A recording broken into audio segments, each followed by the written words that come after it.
Before I would have been like, oh, woe is me, all men are garbage and this is so difficult and I'm so tired and I can't do this anymore. And especially when you feel like, oh, is there something wrong with me that this is still happening? But at the same time, I think like it's a circle of life because and it's a circle of relationships because someone who's getting married today is going to divorce tomorrow. Someone who is single today is going to get into a relationship after those people break up. So, just because let's say you and I are single, that there's something wrong with us also because there's so many people that are single these days, right? Obviously there's something wrong with the world. I want a relationship, but I'm okay not being in one relationship. I have to be because then I Same. will settle for a really bad relationship, which I've Yeah. done.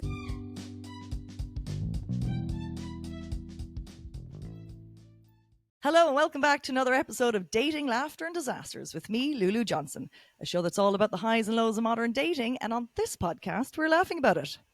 Joining me on the show today, all the way from Canada, is Marina, creator and podcaster of Dating Beyond Borders. Marina travels the world to discover cultural nuances around dating, relationships, and connections. Welcome, Marina. How are you, hon? Thank you. Thanks for having me. I'm doing great. It's weird to be on your podcast after you've been on mine, but much easier. Exactly. Yeah. It's so nice also like doing it from a distance. I have less tech to be worrying about. It's great. But Marina, before we get into it, I always ask my guests three simple questions. Where are you from? Where are you based? And what is your current dating status? So I'm originally from Moscow, Russia, but I moved to Canada when I was 12 years old. Currently based in Toronto, although I feel like I'm gone half the time and currently single, You are unfortunately. single. Okay. Well, great to hear because it's nice to know that. Well, look, there's millions of us single in the world now, and what are you searching for? You know what? Honestly, I do want to say, and I actually don't want to say just a nice guy because if that was the case, I would have been probably married already, right? I'm looking for someone who is uh, curious about the world, about people. I think that's such a big uh, the quality that I'm looking for these days because that's something that I've worked on in myself. And so I'm sure you can relate to this, but the more you get to find out about who you are, the more requirements you have from the other person, just because it's not enough just to have a very basic conversation these days, right? I'm really interested in people and I hope the person is too. Someone who can challenge me, someone who has their own sense of self that is not dictated by what is popular at the moment. Just because everyone's saying era because of some Taylor Swift concert, he's not using that just because he has his own sense of self.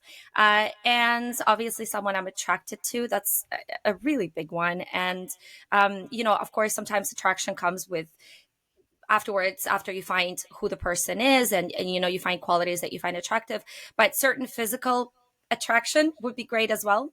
And I suppose that's it. And obviously just a good person that wants commitment is a big one because I think that's highly lacking in the world these days with so many people not taking commitment seriously, and this is especially hard to find. That's the problem. And actually, that was going to be one of my questions I was going to ask you. So I'm just going to ask you it now. So what you do is like, actually, no, we'll go back to it. What I want to ask you is, where did this all start with you? With you're now, I don't want to call you a dating influencer because I feel influencer belongs to the Gen Zs. But what you do for a living, you travel the world and you want to learn about cultures, dating cultures, things like that. Where did it start? Because you also wrote a book just like me. Hmm. Yeah, so it started, I suppose, when I moved to Canada, I was 12 years old. So I always felt kind of disconnected from what it is to be Canadian or Russian. Am I Russian? Am I Canadian? And around, let's say, like in my mid 20s, I started traveling more. And actually, my first experience and the first guy that I was with was a foreigner. He was German. And so and so started this fascination with, oh wow, I've never had this experience. I've never met a foreigner before. And this was the first guy that I was ever attracted to. And I just kind of started thinking, okay, am I more attracted to foreigners? Maybe the reason I'm single in Canada is just because I'm not that interested in North American guys. And so maybe I need to go to Europe and I need to meet more European men. And so I had this stereotype in my head of European men being just more worldly and more intelligent and more challenging and more interesting. And so I started traveling and I had a series of international relationships, mostly with European guys, a few Latin Americans. And so I became really curious in the subject of dating because at the moment, and this was like 10 years ago, there was really nothing online on this subject. The only sites that I could find were international dating sites, really cringy sites of, American man traveling to Ukraine to find a bride, Hmm. or traveling to Thailand to find, a woman. And so I got really, really curious in the subject. I started blogging about my experiences. Actually, I never tell anyone my website just because I wrote under an alias, much like kind of what you do, right? Hmm. Because the subject is so personal. I didn't really want to put my name out there. And so, I had the site, and I would write about different cultures and how they all were so different when it came to dating. And the more I was dating, the more I started asking questions to these guys, saying, well, why did they do so and so in Argentina? And this is different in France, and this is different in the Netherlands. And I became really fascinated with the subject of dating internationally. And there was nothing really online about the subject. So I was teaching English in Panama and Latin America. And I approached my friend and I said, what do you think about getting like 20 guys together from different countries and asking those guys the same 5 questions and seeing how those answers will differ? And she said, cool, let's do it. So we did it for 2 months. Horrific, just the worst video ever, worst camera, no audio. This is 10 years ago. This is back when people didn't use phones to film stuff. So I'm as veteran as they come. And so this 20-minute horrific video with horrific audio was filmed. And I was so, so excited. Like, I've never been this excited in my life because I thought this is something I want to keep doing. I didn't know what I was doing. I had no format. I just knew I wanted to focus on international dating because why wasn't anybody talking about this? This is such a huge subject. I mean, we don't travel just to see sights or to eat food or to go to museums. We travel because we want to meet people, and we travel a lot, some of us, because we just hate the dating scene in our country. If you live in Berlin and you're sick of the polyamorous culture and you want to find commitment, you're going to start questioning, well, where am I going to go to find that?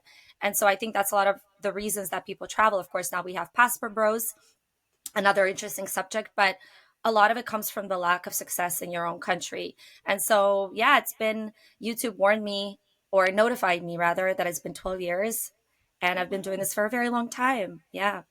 Amazing. Well, then that brings me on to the question of like, what have you noticed in all of these? I'm going to start with the main cities. So, for those who don't know, I'm living in Berlin and I'm having awful trouble finding a relationship. From all of the people that you've met and all of the data that you've gathered, can you tell me, like, is it also difficult in other major cities? Are situationships a thing? Is it difficult to find long term relationships? Is it all about sex? Because it's all about sex in Berlin.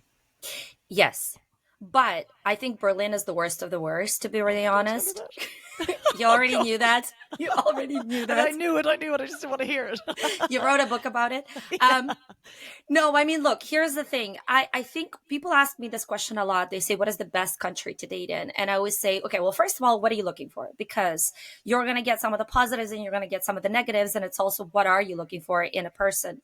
Because yes, you can go to Eastern Europe. You, for example, can go to Poland, which is Central Europe, right? Or you can go to Hungary, and you can find commitment faster in those countries. The downside to that if you're a woman coming in your late 30s or early 40s, those men are already twice married, twice divorced with 3 kids. So you're dealing with that. Of course, commitment is huge there, but it also happens much earlier because as a woman, you're expected to get married much earlier. And of course, if you go to Russia and Ukraine, that's even earlier. I mean, Mhm. Belarus, I think, is the earliest for marriage, with women getting married in their early 20s, having kids before they're 25. So that's one, part of the problem. And then a lot of women will say, well, I'm really sick of the man that they're not really showing me any affection, or they're not approaching me, they're really passive. What about I go to Brazil? And of course, I'm just going to generalize really heavily here, but I just did a podcast with a Brazilian sexologist, and we talked about the casualness of Brazilian relationships. And yes, sex, super available, of course, right? But then when it comes to commitment, they have like 4 stages of commitment. And so you're going to be dating this guy for a year, not really knowing where you stand. Again, Brazil is huge. It's only worse in cities like Rio, which are, again, the Berlin of Brazil. But still, commitment is taken so lightly just because sex is so readily available. And, then you say, okay, well, then I really want to go to, let's say, what other countries can we think of that might have? Ireland. great Tell me country all about your trip to example. Ireland. I'd I love to hear this. I just went to Ireland and I thought, well, okay, listen, I've been thoroughly disappointing in the dating scenes around the world. Ireland must be better. And the one complaint I heard from women is that Irish men are very slow and that they will text you. It will take them forever to answer your messages. Again, I don't know if I was just asking single people and if happy people are already in relationships. Of course, there's still that Catholic mentality a little bit Hmm. at play where people still want to get married, they still want to have kids. This is, when I did interviews in Ireland, what was interesting is how many people said they wanted to get married, and they said, of course I want to get married, of course I want to have kids. And so that was really interesting because I just came from England before, and people said, I don't really care if I get married, I don't really care if I have kids. Spain, I don't really care if I get married, I don't really care if I have kids. And here was Ireland saying, well, we don't have the Catholic guilt, we don't have none of this anymore, yet this is what I want in my life. This is really important for me. So, but still, a lot of people were very dissatisfied with it, and mostly women. Usually, it's the women that are It is. dissatisfied. Yeah, I've noticed that, and I say it, and I've been saying it since the dawn of time. Men just find relationships easier than women. Have you realized that in your journeys around the world? Yes. And actually, a good example of that is, so I worked with a videographer, and he was in this serious relationship, got engaged to this girl, and she broke his heart. Normally, for a woman, it will take years before she can find another great relationship. I'm just generalizing Hmm. because a lot of women do jump into relationships really fast. But this guy found another woman. Now he has a kid, and this happened in a very short amount of time. This is just an example, but I it made me think of how much easier it was for him to go from that one relationship where everything was so serious. The girl broke his heart, and a year later he's with another woman having a baby. But again, that's just an anecdotal experience. That's just an anecdote essentially. But what I really found interesting, and this is something that I really wanted to talk about, is that the discrepancy between the men's answers and the women's answers around the world. And I found that women are a lot more dissatisfied, at least these days. Maybe I didn't do the interviews in Miami or in American cities where a lot of men feel like they're being taken advantage of, and the women have these high expectations and they want them to foot the bill and they're just princesses. Maybe it's going to be different if I go to these cities in the US. But at least in Europe, a lot of women, and in Latin America, actually, a lot of women are really dissatisfied, and they complained so much to me. And this is beautiful 20 something year old women that are complaining and saying men don't want anything serious. But here's what I'm thinking as well. Have you heard of this study that says that 90% of the women look for 10% of the men? Yes. And so here's my kind of thing here. I think that a lot of these women, they are looking for a certain type of men as well. And the rowdy, very confident guys that know how to talk to girls. And those guys are not going to be as interested to commit. Hmm. Right. So it could be that as well, whereas the nice guys just get swept under the rug. No one's giving them the time of day until they're well in their 30s and they have the money and they know how to talk to women. And then those guys get selective as well Hmm. because now they can. So is it a man to woman thing? Is it women that are more dissatisfied? I think if you're looking for commitment, there's definitely more dissatisfaction that comes from women.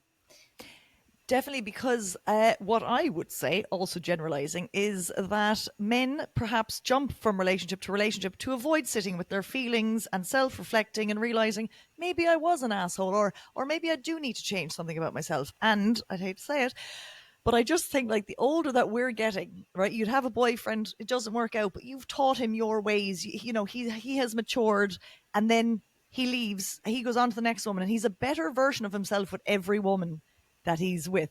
I don't mean all men all the time, but I just kind of feel maybe in my experiences that's what's happened. Like the women are there to sometimes do the emotional labor and to just improve men's emotional intelligence sometimes. I'm almost afraid to kind of say things because then you have people jumping in the comments on YouTube. But we're only speaking from our own experiences as women as well. I think men have it just so much easier. Yeah. And I think men, when it comes to relationships, if it's a bad relationship, a lot of the men are willing to coast by and kind of oh well, let's just go with the flow, whereas the women are always actively trying to do something about it. Okay, let's go see a therapist, or Hmm. let's work on this, or they leave. When they've had enough, they leave. The men oftentimes don't leave the relationship, they just stay in the relationship because it's comfortable, you know. So women are, let's say, more action based. Like no man will ever go to therapy and change anything in a relationship if he doesn't have to, if he's not pushed to do it. So yeah, and I feel like it, just even seeing my brother go through relationships, I think there's something to it that men jump into relationships. Although I have to say, there is a certain type of women, although these are women that are probably already married by their 30s. Hmm. These are women that don't really care who the man is. They just want to be loved. Hmm. And you probably know those women. I've known a few myself. I wish I was one of them, genuinely speaking, because I would have had, you know, I would have been married already. These women just want to be loved. They don't care what the man looks like. They don't care how intelligent he is or who he is. They just want to be worshipped. And those women will always go from relationship to relationship as well. It's true. I remember girls in school and they would be in and out of relationships all the time. And I'm like, where are you finding these men? But the men weren't, they wouldn't have been my type. Do you know what I mean? But saying that I could jump from relationship to relationship if I want, but I would have to lower my standards. Like they're already pretty low at this stage. But you know, it is easy to get a relationship. It just wouldn't be up to standard. Like, you know, I have my own standards of what I imagine my next relationship to be, but I could just go down the street and just pick up any old Joe and I could be married with 10 kids by now if I want. But this is the beauty of the modern woman. We have our standards. We know what we like. We're not going to put up with shit. And do you know what I heard about this recently? So you know about this, the epidemic of male loneliness, right? Someone put it up on Instagram recently. They were like, well, hang on, turn that around and actually look at it the other way. It's women aren't putting up with shit anymore. So actually, it's the men, maybe they're lonely, but it's actually women have higher standards for themselves now. Yeah, I always like to say in theory, like, you know, people should just compromise in this. But when it comes to myself personally, and I go on the date and I don't want this man to touch me. I just don't want him anywhere in my vicinity. I don't want to show him any signs that I'm interested. And look, here's the thing. Like I could have been working a horrible office job, but I chose a job that I really genuinely enjoy. If I could choose a job that I genuinely enjoy, why should I be, you know, being with someone just to be with someone? Yeah, I don't really understand that concept. It's like, no, but you need to. But is it a job? Is it, do you need to make money? Is what is the purpose of that? Because you need to go to sleep, you need to have sex with this man, you know, every single night. And if there's no attraction there, if you don't want to sleep next to him, then this is your life. yeah. This is essentially, this is how you're going to live. So when, you know, when people say, oh, well, they're too picky, it's not too picky. This is like, I hate that. I this hate is when your people say maybe your body. standards are too high. I'm like, they're not. What does that mean? Yeah, Because it's you has to live with this every single day. It's not like, I mean, you're not a prostitute, right? You don't get. I mean, if that's your thing, that's a completely different discussion. You know, if you're an escort, but this is the a huge issue, by the way, in Russia and Eastern Europe, in Russia, Ukraine, Belarus, is that Moldova, is that women are so. I think what is more important is the finances that the man has, and it comes with this poverty mentality, hmm, where a lot of women look for men that are much older that can provide them a really beautiful life. And this really, really bothers me about where I come from because uh, I don't understand. Okay, well, yeah, you can travel to Bali or the Maldives and you can be in this beautiful villa, but you're still going to have sex with this man that you're so disgusted with. And a lot of these women, they drink or they take certain pills just to be able to avoid that reality. But that's never been the case for me. You know, for me, it's like the priority has always been attraction versus the finances. I've always cared less about what car the guy drives or how much he makes per year. Of course, that's important because I would love to have someone with a drive. But what's more important is that I wanna sit next to this person. I want to cuddle next to him. I want to look at him. I want to talk to him. You know, this attraction part is for me. If it starts off at zero, I can't build that. But a lot of women can, and especially Eastern European women, they can just. There was a girl that I knew, and she said, "I can literally find any man attractive. I can, I can trick my brain into finding this man attractive. And I thought, how can you do that? I mean, props to you. If you can just, you know, Beauty and the Beast. If you can find him attractive, great. This episode is sponsored by Dalriata for all of your favourite Irish and British foods. Check them out now on dalriata.de or call into them on Vinstraza 32 in Prenzlauer Berg. Something I want to mention before I forget is the kind of complaints I get from women around the world, because I've noticed a few similarities. So one of them, as you said, um, the first one is the men are too passive, that they don't approach. And of course, this is understandable because we've made them scared of approaching. Because if he's not attractive, we'll say, oh, well, he's creepy. But if he is attractive, he gets a lot more of an opportunity, or, we overlook a lot of things. So there's one. Men are really scared of approaching. And the major one is, of course, that nobody wants to commit, the situationship thing, which is what we wanted to talk about here, right? So that a lot of men just want the casualness of the relationship. They don't want to label it anything. And it's just, oh, let's go with the flow and see what happens. And they can waste a lot of years of this woman.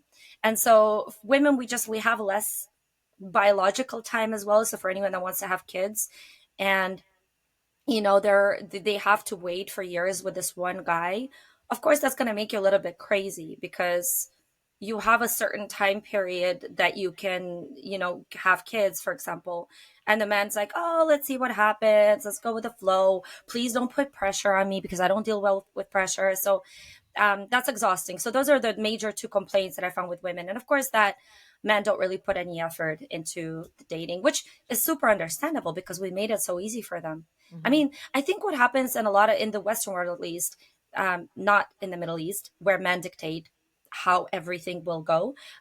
But in the Western world, a lot of what happens is dictated by the women.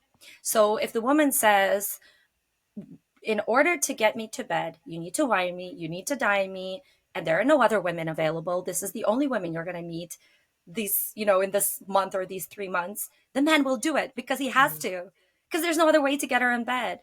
But now there are so many women available that are, especially in cities like Berlin, where he can say, hey, come over and chill, and she will. But not even that, there's porn. He doesn't even need to leave his house to go and enjoy himself, essentially. And there's, he doesn't have to pay for anything either. So those things are happening. And men are just investing less in women because you don't have to go to a bar, meet a woman, call her home, deal with the potential rejection. You have to hear her voice. Maybe she says no, but you have to go through all of that, through all those steps. And when you go through those steps, you're like, I've invested in her. Mm-hmm. AK, she's valuable. But if you haven't invested, if she's just a face on your screen, that there's nothing, that he's just, okay, just another woman. And I think also one more thing before I talk about these places that have situationships Mm-hmm. is the way that Instagram and OnlyFans and these sites have altered the perception of what is beautiful in a woman. Uh, because now there are a lot more expectation of a woman to look a certain way. Not even these women look like that, right? So Yeah. men are now Mm-hmm. expecting, oh, well, I don't find her attractive because visually I've been looking at so much porn and the women there look like this and the sex looks like this. And it's not like this in real life. She didn't come in 5 minutes or in 3 minutes. And so it's like the expectations have been completely altered for men. Um, I think the major cities have a problem with dating because the options, right? So we have like open relationships. I would say that's mostly what I found. Barcelona, I would say the closest to Berlin in the kind of playground mentality, because there are so many people in Barcelona. It's Mm-hmm. just one of those places where you go for vacation, where you go for a few months. And so for women in their mid 30s, it's horrible. It's a horrible place to be. And another place was Buenos Aires in Argentina. I think because of its liberal mentality, it's a very liberal city. A lot of people have chongos, which are like friends with benefits. The people that we've interviewed, they seem very open to it. A lot of them had a few chongos, a few friends with benefits.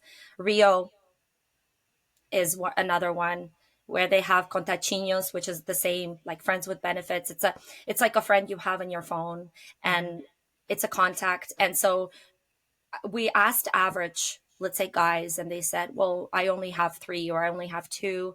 Kind of normal, shy looking guys said that they have all these contacts on their phones. Girls were, they would say, yeah, I have like four or five. And Oh, um, wow. yeah, it's a very, it was very, very interesting to me because Rio is just, it's a very sexualized city, right? So casual culture, casual dating, hookups are really, really common.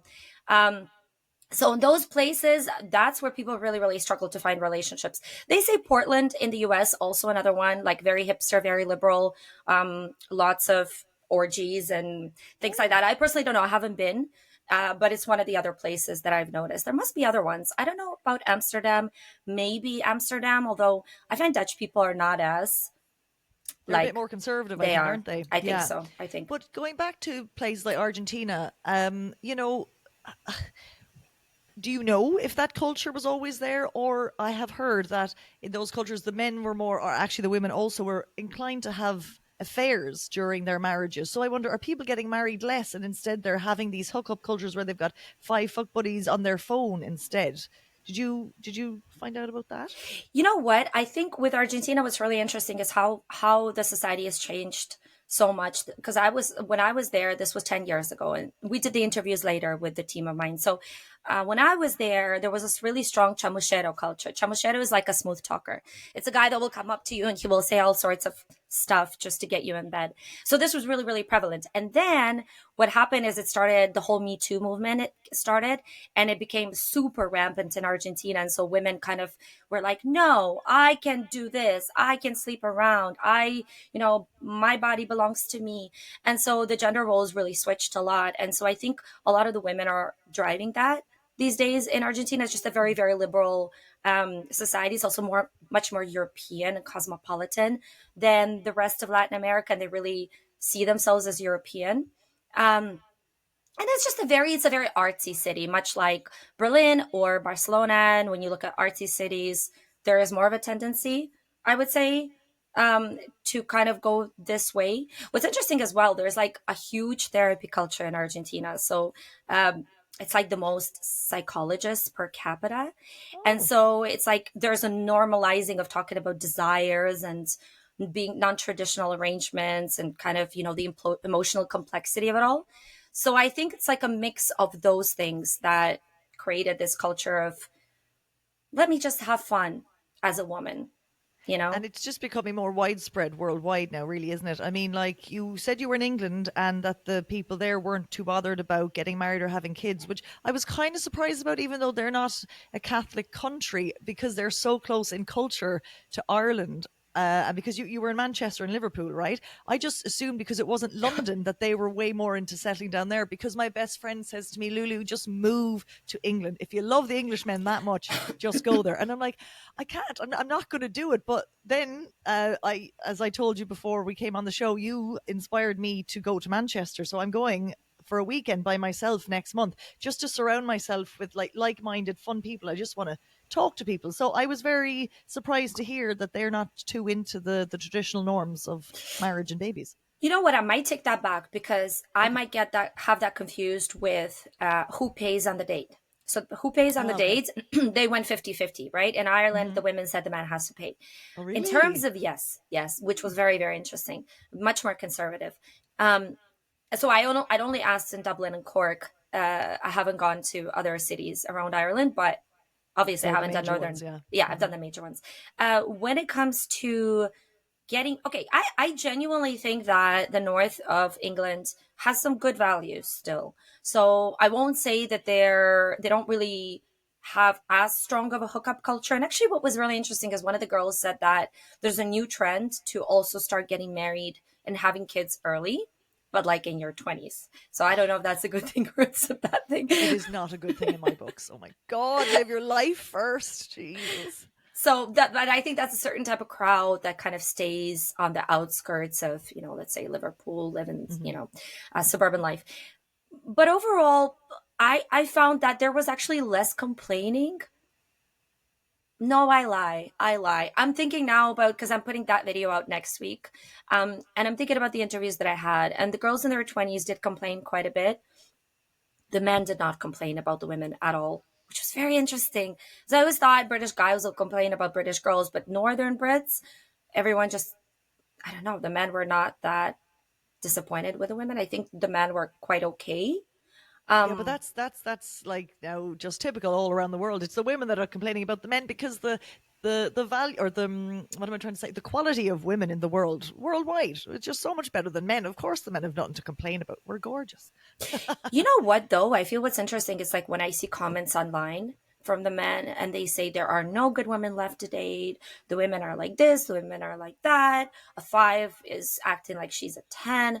And a lot of these red pill comments, which are for the streets, she's been used, not to marry, da da da da da. All these comments that I don't get when I'm interviewing in real life. Maybe those people think that, but they wouldn't say it on camera.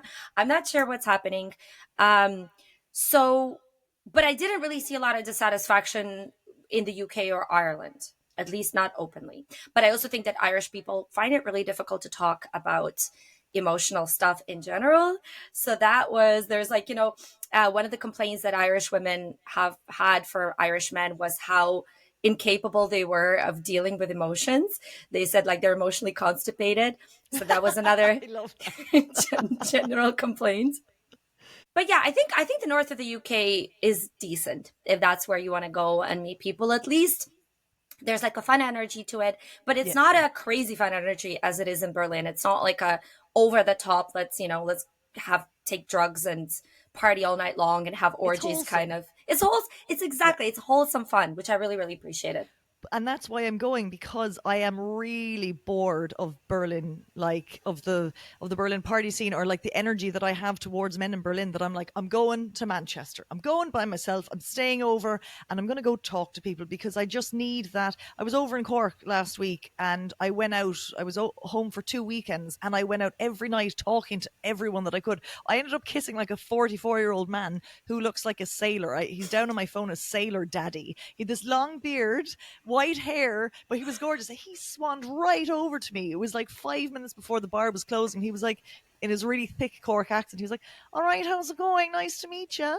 And he just like swept me off my feet, even though he was like 45. I was like, "I'll take it." And that's what I went home for as well, to be re energized by men, because I think those just like me that are suffering and exhausted in their own city go out and know that there's more places around the world with different kinds of people. Like you said, England is a bit more wholesome, like the north of England.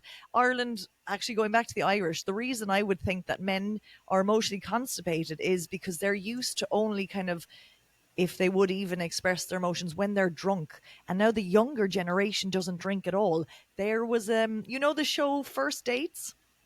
Hmm. God, I love it. The Irish version, there was a teenage version on when I was at home. I was watching it. I was like, there's a 16-year-old that has to go on TV for her first date because that's the world we live in now. And I thought, well, first you're putting yourself on TV like that. That's kind of, I just don't think it's right for someone that young. But also that you have to be set up at 16. You're supposed to be going to discos and kissing guys and getting your like tongue stuck in their braces. You know, what an image. So it's quite sad like that as well. So I think the Irish men are actually just used to just drinking and getting their feelings out. They're another kettle of fish entirely. Yeah. You know what? I agree with you. What I did really appreciate about that part of the world, I would say northern, like Liverpool and Ireland, very close in culture, is that the nights out, because it's an easy place to talk to people. It's an easy place to just have random conversations. People are incredibly open to Mhm. conversations. It's a fun environment. It's great music. You will go out, there's live music. Everyone's mingling about. People are having fun. No one's taking themselves too seriously. You can banter. And so I met a British guy. He had a girlfriend, but he was at a bachelor party in Ireland, in Dublin. And so we just, it's like it's just an easy place to start a conversation. He got really drunk and he was like, "I don't know why you're single, blah blah blah blah blah." I was like, "I don't know why you're saying this. You have a girlfriend." But I don't find the same in Canada. I mean, people are friendly, but they're not as fun. And so I've in heard that, Ireland, yeah. yeah, they're not. They're just too proper. They're really politically correct. They're scared to say the wrong thing. And in Ireland, people they just joke. And I feel like it's just such an easy place to just talk to people. I don't know if there's anything that will come out of it, but and I think there's a healthy set of values still for people. I mean, most people come from bigger families, Hmm. because condoms weren't created for a very long Or time. not allowed. And do you Not know allowed. what? You had to get a Not allowed. prescription. You actually had to get a prescription from your doctor if you weren't married if you wanted condoms. Was it 1980 or something? 1979 it was, wasn't it? I'm gonna do a video about it, but it was so interesting. And then divorce wasn't allowed until 1985, which Yeah. is wild. But yeah, I think there's still like a lot of values that people grow up with. So I think it's a healthier place to date, whether or not the men are slow or, there's always going to be some complaints. But if I could rate the best place for me so far, I think that would be it. Dublin would be the best. I'm not sure. I'm not sure, honestly. I don't know if there's no ideal place in the Yeah. world. I And I was going to haven't been say, there yeah. long enough to know, but But for a weekend, like to re-energize yourself and to socialize with people again, going to the likes of the north of England and Ireland, I number one, I would say. yeah, yeah. The problem with Liverpool, for example, but you're going to Manchester, is just there's so many women there. And Mm. there's so many women that put in so much effort into how they Physically, you look mean? Yeah. physically. Hmm. Yeah. I kind of thought it was going to be a little bit sloppy. Like tons of bronzer, big eyelashes, shoes in the hands, at the end of the night. But a lot of women actually looked very put together. So I think that might have changed in the last, few years with the arrival of Instagram. Just women look Ah, true. really, really great. But men are attractive as well. So you'll have fun. What about like finding relationships? Did you find from talking to anyone that there was any particular country where it was considered relatively easy to find a relationship? Korea, if you're Oh, into Korea. Korean men. It's just the notion of relationships. It happens really, really fast. So if you're looking for fast commitment, that's one of the places where people get together really, really fast. Are we talking weeks, months? I'm talking weeks. I'm talking like if it went well, I think they will be very quick to say, okay, boyfriend, girlfriend, yes, okay, done. And then, but Okay. it's to an extent where, at least from what I've heard, it's um it's like you need to check in with each other all the time. So it's the other extreme. It's like if you're going out to a bar, you need to be texting the girl that you started dating, and the guy will be asking you where you are, and so it's like constant communication is expected. Ah, So mhm. that's one of the places that is more commitment centered. If we're talking about Latin America, I would say there are still more conservative countries like Mexico, that are more about, they're very family oriented, right? So it's relationships come faster, and it's much more emotional and much more commitment focused. Because, sorry to interrupt, because it's the tradition. My Mexican friend was telling me that you don't move out of your family home until you found a partner. So, like, my particular friend had his brother was still in his early 30s living at home because you would be looked down upon if you left the house as a single man to live by yourself. Yeah. Yeah, exactly. Exactly. And there's less of a stigma. This is, by the way, very interesting, this idea of mammy's boys. Yes, yeah, the Mammy's boys. Yeah, God. That's a very interesting idea as well, because there are, I mean, Mexico is one of them, right? And so it's the way that family scene is, that they're much more familiar, so there's less taboos with living with your parents. And so, like, then you move out and you start a family. But yeah, much more commitment focused. It's interesting too, because like a lot of these mommy's boys countries are much more commitment focused, like Italy. Though, to be fair, I feel like Italy is definitely going down towards non-commitment. Oh, don't tell me that. I'm hoping to Yeah. marry an Italian Yeah, everyone or an is. English. This is the problem. Everyone is. If you ask people around the world what culture they want to date, it's always Italy. I'm so sick of this answer. It's not even funny. And And it's why? What is the attraction? Because I mean, it's the smoothness, it's their sexiness, their accent.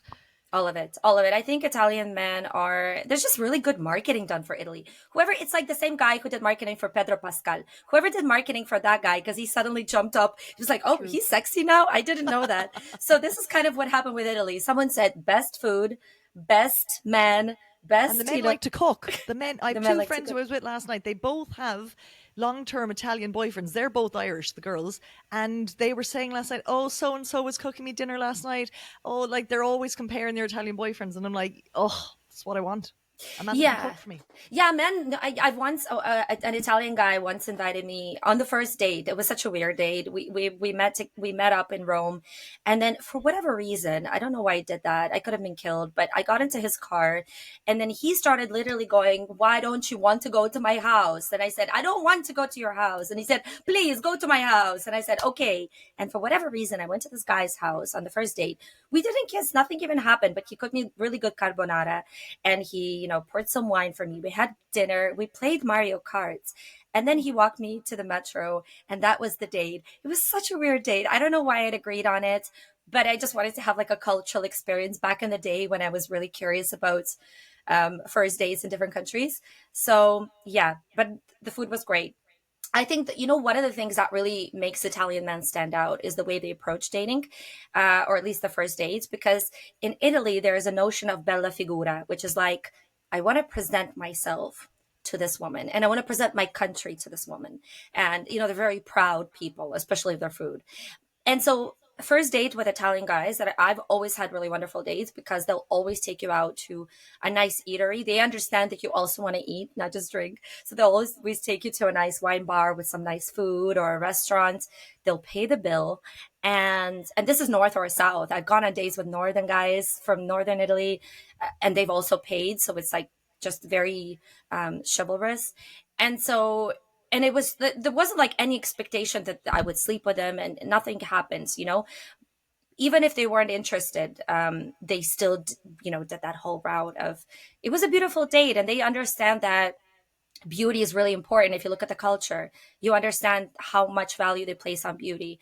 And so I think that gets the women, because of course the men are quite attractive, they're presentable, but they also make you feel really special, which I think a lot of people, especially if we look at, let's say, Berlin, right, that's not something you're ever going to get on the first date. No one's ever going to take you out to dinner, and unless maybe, I don't know, but most likely not. The And only so, thing a yeah. man in Berlin will do for you on a first date is probably cut you a line of cocaine. You know what I mean? I mean, that's Jesus nice. Christ.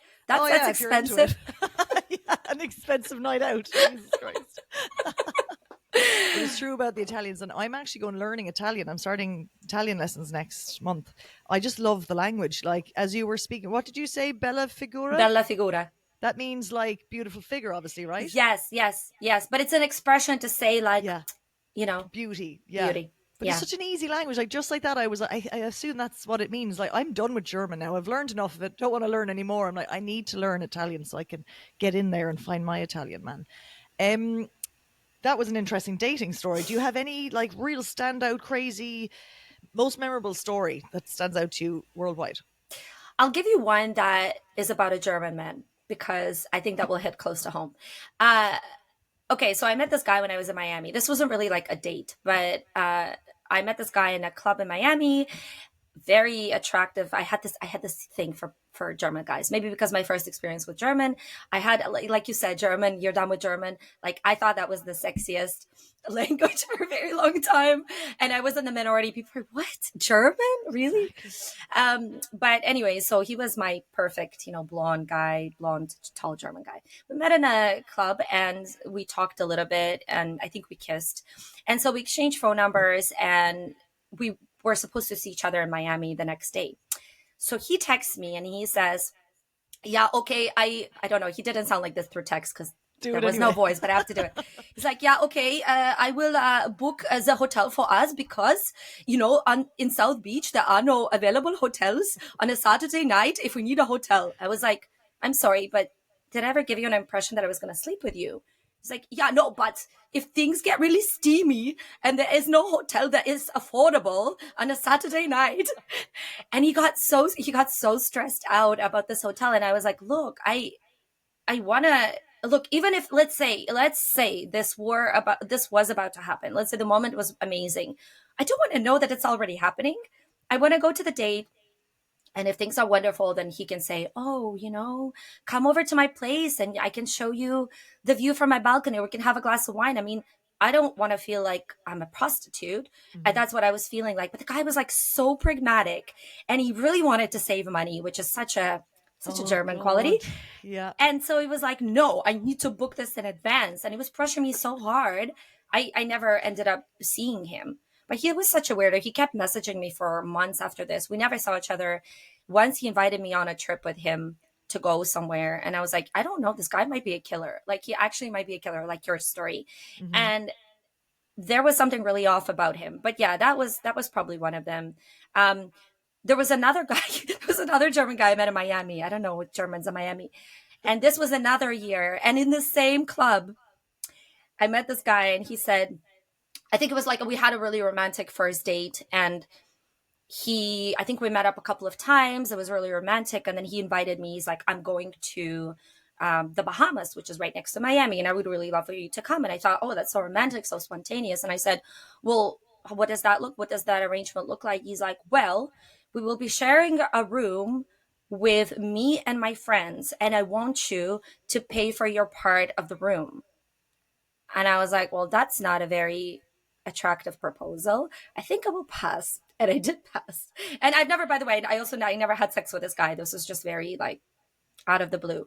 But yeah, very romantic Germans is the I theme of know, these two yeah, stories. they love saving their money. Like, it's great to be good with your money, but they're so unromantic and they're so structured. Like, just in case something happens tonight, just in case there's a spark, we can go to the bedroom. Yeah, it's like, hold on there, Bjorn. Let's just like wait around. Let's see what happens. You have been living abroad, like you're always traveling around, are you? Yeah, and I've lived abroad in Portugal for almost 2 years. Well, what has been your own personal experiences with dating in all of the cities that you've been to? Do you tend to, are you swiping online? Do you meet people as you're filming? Do you ever go on a date with anyone who you've interviewed? I just had this question recently when I was filming in Ireland. Someone went to me, don't you ever get dates from this thing? And I said, no. What am I doing wrong? No, I don't. I genuinely don't. I only had, okay, there's one time that I got a date from filming. And I was filming in Austin, Texas, and a with a videographer of mine and a friend of mine. We did like a week filming. It was crazy, absolutely crazy. And we interviewed this guy, this young American guy, and this guy ran up to me after the interview and he said he wrote down his number on a piece of paper and he gave it to me. And I think he was like, so I was I 30? I was 30 something. He was 23. I remember this. So he was much younger than me. And I think it was 31 or 32. Anyways, we ended up staying in touch. The guy invited me to this beautiful restaurant in San Antonio on the waterfront. Like, was a really, really wonderful date. And that's it. So that's the only date that I've ever actually had from interviewing. I've had instances where you're interviewing someone, you're like, oh, this feels like there's some attraction there, but for whatever reason, it doesn't usually amount to anything. And also, like when I'm interviewing, I'm always like in an interview state. I'm not True. in a. I'm like, okay, okay, next interview. Now we have to go here. So people are trying to stop me and talk to me.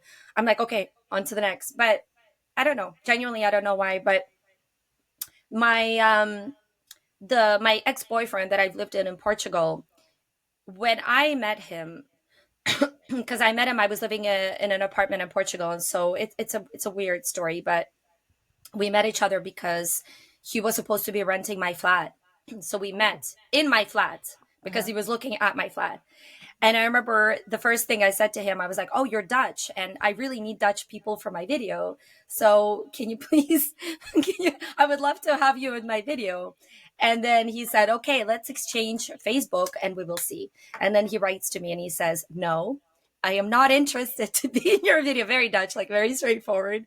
But we ended up, basically, it was a crazy story. We ended up living together, long distance relationship. I moved in, the whole thing. He was 28, so he's never really had a serious relationship. He said, I've never felt like this before. Come moving back to Portugal with me. Very difficult guy, as it turned out. A lot of it was based on attraction and chemistry, but in the end of the day, he was just very black and white thinking.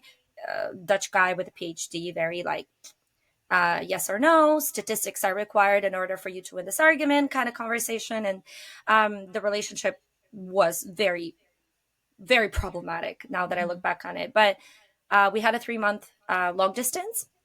And the funny thing that I tell people, this is the funniest thing. I don't know if this is a Dutch thing. If you have any Dutch people, tell me below. I think it is. He visited me in Spain while we were doing long distance, and we were walking on the street. And I said, "Well, let's talk about me moving to Lisbon." And he said, Well, yeah. But just so you know, first of all, I don't want you to move for me. We're going to live together, but I want you to have your own interests there. I was like, fine. So, but I also don't want you to expect that this relationship is going to be exciting. It's not going to be exciting.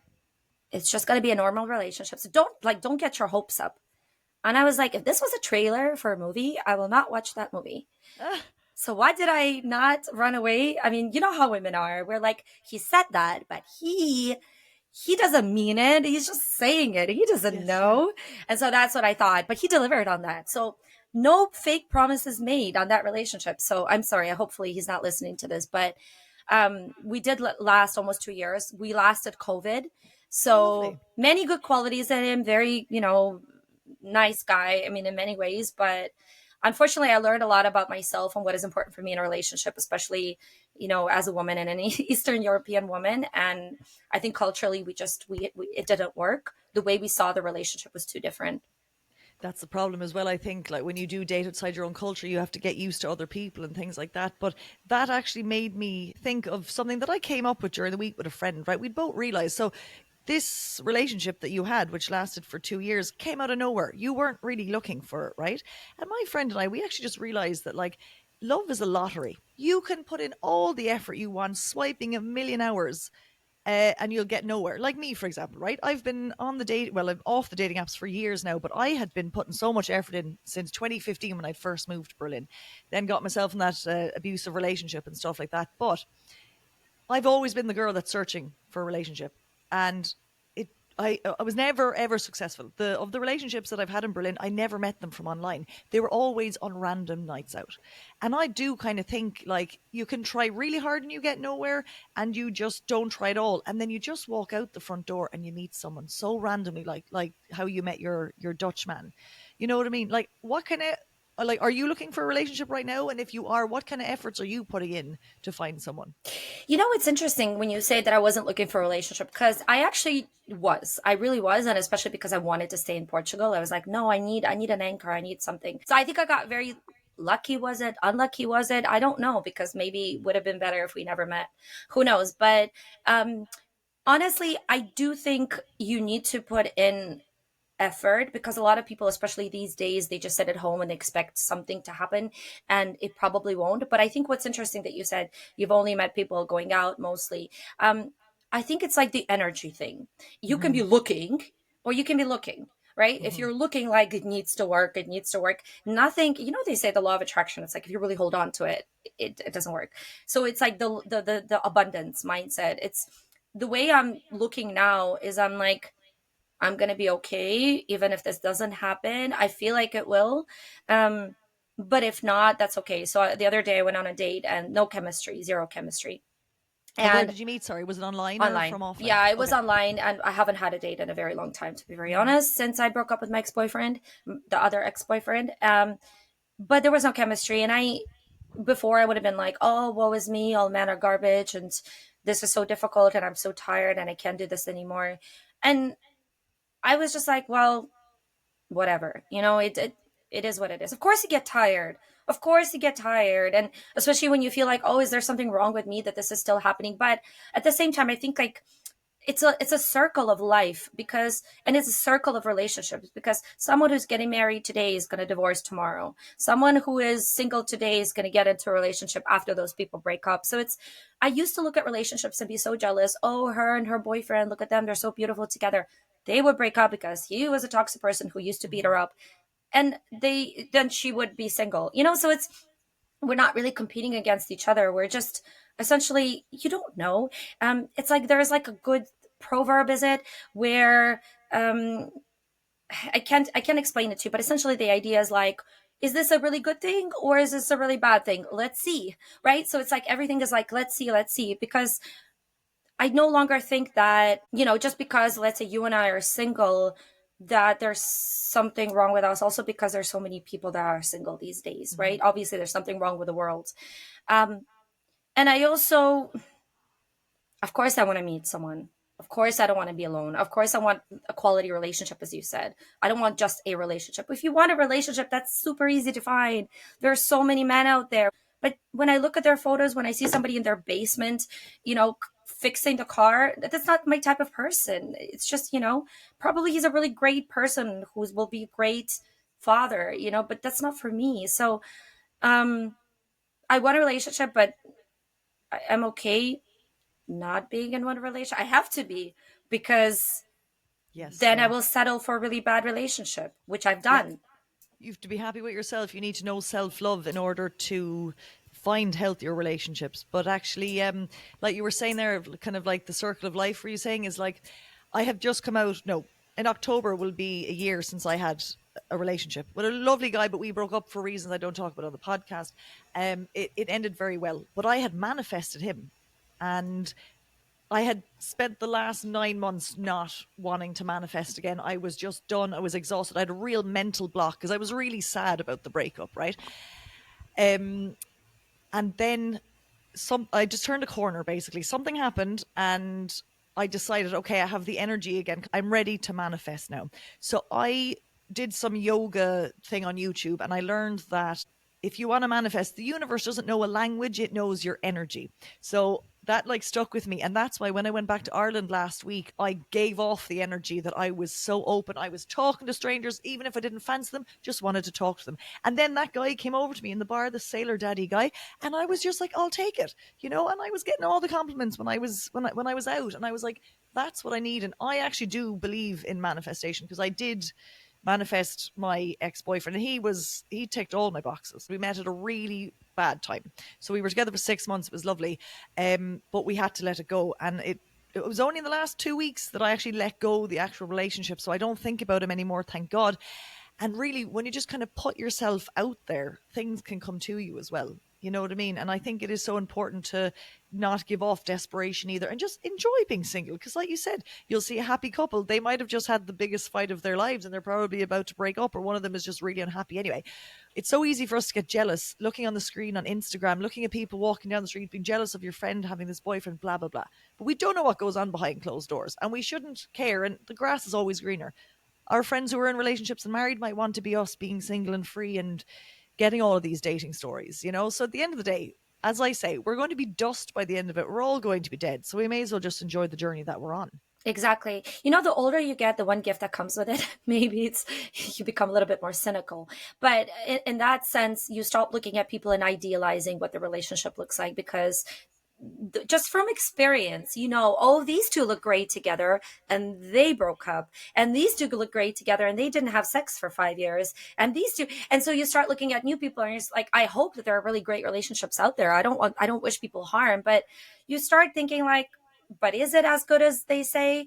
And what's something that is very interesting. I had a conversation with a girl in Liverpool, and she said, speaking of energy, she said, every time I dress up and I put on tons of makeup and I go to a bar, nobody ever comes up to talk to me. And she said, it's only when I'm like having fun and I'm sweaty and whatever, that's when people come up to me. And I said, well, first of all, you intimidate them, probably, number one, but it's also the energy. Mm-hmm. It's like two women standing in a bar and they're obviously not having fun and they're just looking. You can Mm-hmm. sense that desperation from a mile away, and nobody really wants to be around that. And so you can choose the energy that you can come into. I yeah, of course we all get down on ourselves, on life. Like, I'm a big complainer. I like to complain. I really, really do.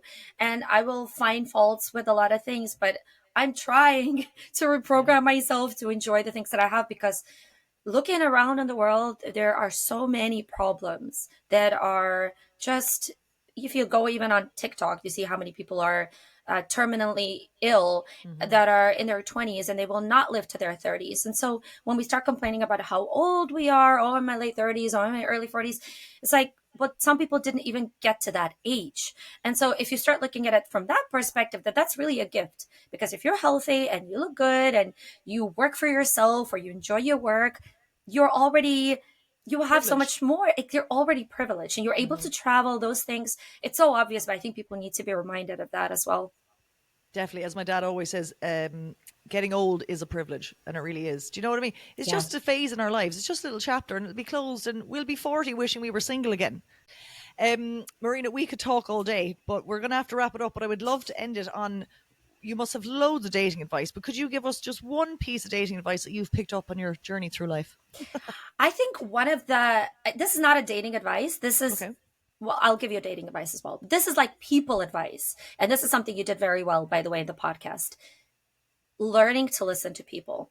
Because this is one of the major issues that I see with people in general. They're so obsessed with themselves and their ego and their story that they think that that makes them interesting. But what actually makes you interesting is being interested in other people.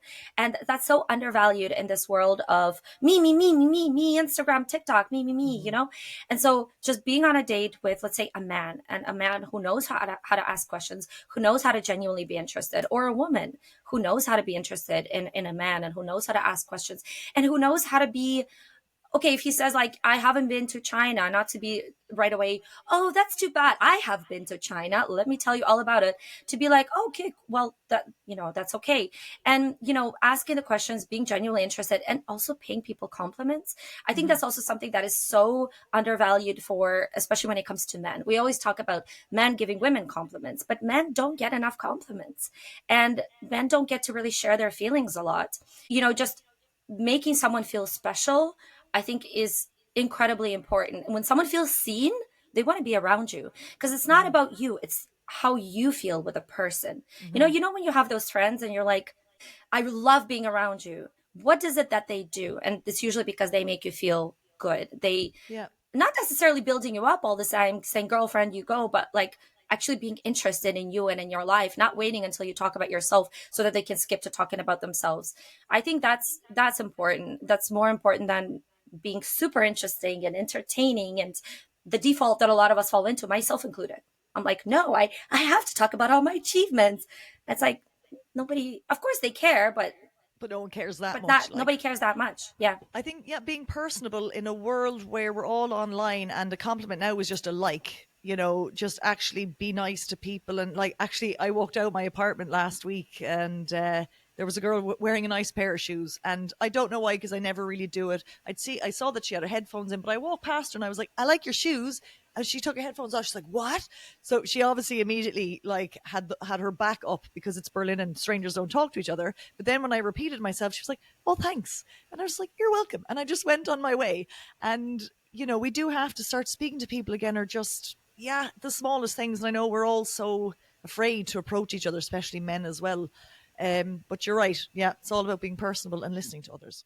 And especially in a city like Berlin, if you go to a city where people don't get compliments like that, they will remember that compliment for a long time. Exactly. Yes. Thank you for saying that, actually, because I'm going to make more of an effort to do that, because you're right. I'll be out one night and people will say, "Oh, your hair is lovely." And I'm like, "Thank you." Like, it just feels so nice to receive a compliment, or "I like your dress." But you're right. Men don't get enough compliments. I gave an ex-boyfriend some flowers once. He was like, "This is the first time anyone's given me flowers." I was like, "That's why I brought them, because I figured you've probably never received flowers before, you Yeah. know? So it's Yeah. lovely. Exactly. I think it's the simple things that make other person feel less lonely, more seen, more valued, more appreciated. I mean, you can play all the games you want, but I think it's just being human. Hmm. I no longer want someone that I need to play games with. Oh, I'm Hmm. less invested than you. I Hmm. hold my cards closer to my chest. If I have to play this game, I'm not in my 20s. I can't be bothered. Like, I just want someone that I can be genuine with. And if that's not something they want, well, then they are not the right person for me. Yeah, yeah, exactly. Yeah. Lovely. Well, look, we'll wrap it up there, Marina. Thank you so much for coming on. And where can the listeners find you, actually? Well, thank you so much for having me. I really enjoyed it. It gave you so much of my personal stories that people will now listen to and judge me. But anyways, it was fun. Yeah, people can go to Dating Beyond Borders literally across all platforms and they will find me. Lovely. Thank you so much. Thanks for listening, lads. And you can find me on Dating in Berlin _ on Instagram, Dating in Berlin on YouTube, and I think TikTok. I forget all of my handles now. And we'll see you next week for another episode. Bye. Bye, guys.